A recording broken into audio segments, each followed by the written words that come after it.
Welcome to special analysis. నేను రమా మండవ. ఈ రోజు అనాలిసిస్ లో భాగంగా మనం తీసుకోబోతున్న టాపిక్ ఏంటంటే లోకేష్ కు Delhi red carpet, Modi and Amit Shah Lokesh ని ప్రమోట్ చేయడానికి కారణం ఏంటి అని చెప్పేసి ఈ రోజు మనం టైటిల్ పెట్టున్నాం. ఆ అంశం మీద ఈ రోజు నేను డిస్కస్ కూడా చేయబోతా ఉన్నాను.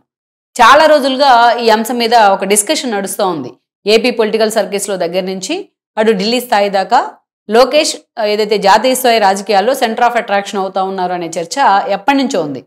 ఆల్మోస్ట్ కూటమి ప్రభుత్వం ఏర్పడిన తర్వాత ఒక 6 నెలలు, మొదటి 6 నెలలు పీరియడ్ తీసేస్తే ఆ తర్వాత నుంచి కూడా లోకేష్ ఢిల్లీ స్థాయిలో యాక్టివ్ అవుతా ఉన్నారు. ఆయన ఢిల్లీ స్థాయిలో యాక్టివ్ అవుతున్న ప్రతిసారి అటు మోడీ ఆయన అనేక రకాలుగా ఆయన మీద కన్సర్న్ చూపిస్తున్న విధానం కానీ ఎప్పుడు కూడా ఢిల్లీ స్థాయిలోని జాతీయ రాజకీయాల్లో లోకేష్ పాత్రని తెర మీదకి తీసుకొస్తా ఉంది. సోఫార్ అయితే ఢిల్లీ స్థాయిలో లోకేష్ అంత సీరియస్గా ఇన్వాల్వ్ అయిన సందర్భాలు అయితే తక్కువ.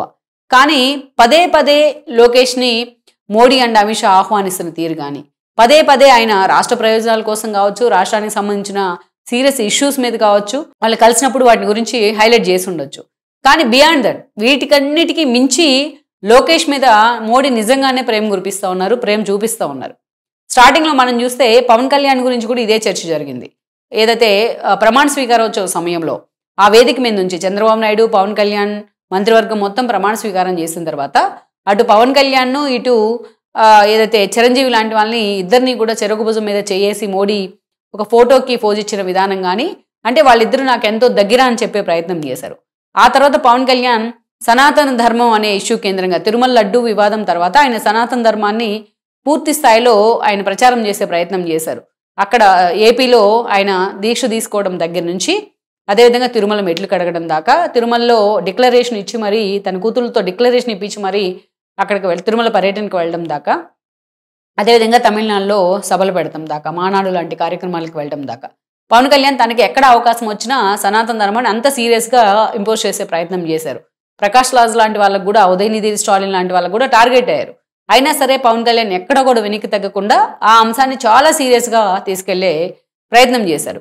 ఈ క్రమంలోనే ఆయన ఆర్ఎస్ఎస్ ఎజెండాను ఇంప్లిమెంట్ చేస్తున్నారని ఆయన ప్రత్యర్థుల నుంచి విమర్శలు కూడా కొన్ని ఎదుర్కొన్నారు. మోడీకి పవన్ కళ్యాణ్ దత్తపుత్రుడిగా మారారు అన్న చర్చ కూడా నడిచింది స్టార్టింగ్లో. అయితే అది ఒక 6 నెలలు చాలా సీరియస్గా నడిచింది. బట్ పవన్ కళ్యాణ్తో మాత్రం ఇప్పటికీ మోడీకి అదే బాండింగ్ ఉంది, దాన్ని ఎవరు కూడా తీసేయలేరు. అయితే ఆ తర్వాత నుంచి కూడా లోకేష్ మీద మోడీ అనుకో చాలా సీరియస్గా ఫోకస్ పెట్టిన విధానం మనం చూస్తున్నాం. ఎందుకంటే తాను మంత్రివర్గంలో ప్రమాణ స్వీకారం చేసిన సమయంలో చాలా మంది ఏమన్నారంటే లోకేష్ అభిమానులు కూడా గతంలో లోకేష్ ఇలాగే మంత్రి పదవి తీసుకొని పార్టీ మీద ఆయన చేతి కన్నేశారు, పార్టీని పూర్తిగా పట్టించుకోకుండా మంత్రి పదవి మీదే ఫోకస్ పెట్టారు, తన పనితీరు మీదే ఫోకస్ పెట్టారు అని చెప్పేసి చాలా మంది అనుకున్నారు.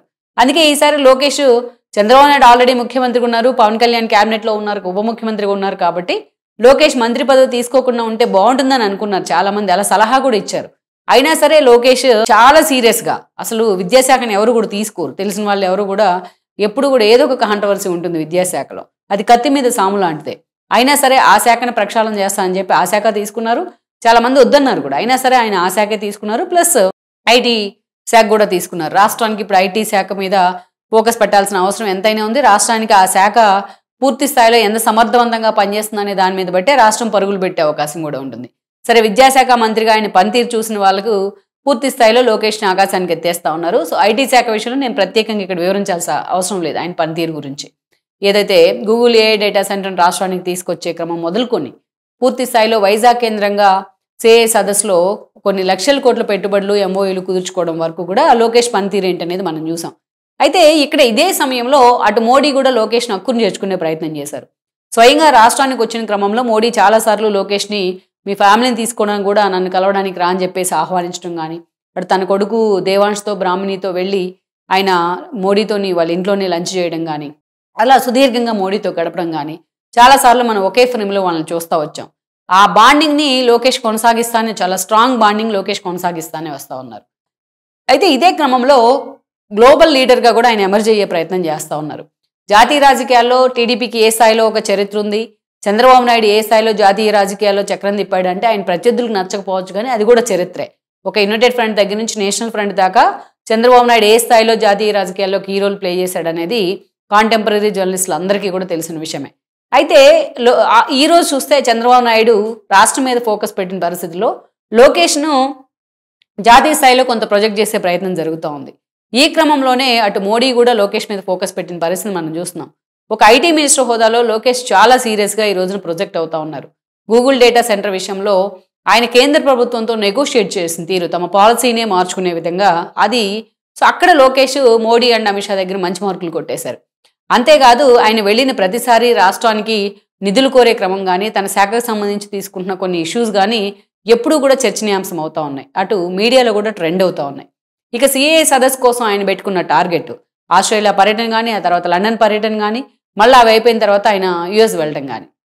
సో ఇవన్నీ కూడా జాతీయ స్థాయిలో ఫోకస్ అవుతూ ఉన్నాయి.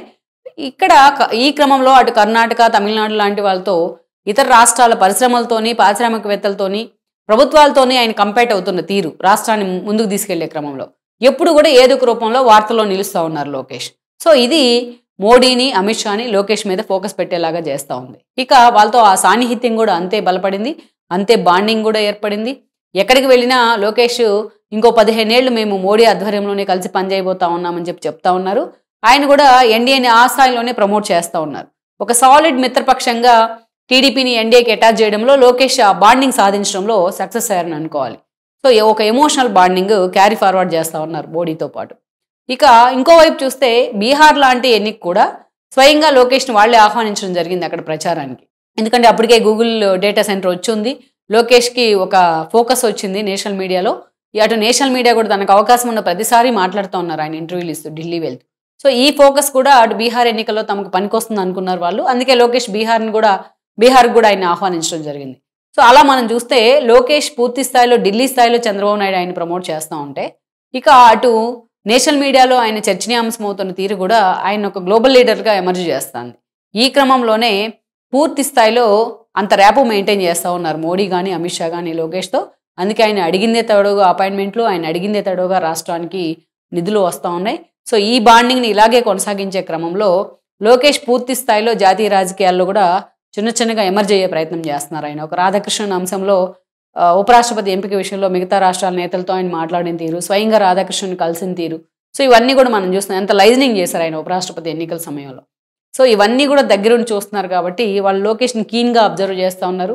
భవిష్యత్ ఏపీ నేతగా ఎమర్జ్ అవుతున్న తీరు కూడా ఆశ్చర్యపోయేలా చేస్తూ ఉంది. అందుకే మోడీ అండ్ అమిత్ షా ఈరోజు ఆయనకి రెడ్ కార్పెట్ వేస్తున్న పరిస్థితి ఉంది. లెట్స్ సీ మరి ఈ బాండింగ్ ఇంకా పూర్తి స్థాయిలో బలపడే అవకాశం అయితే కనిపిస్తూ ఉంది.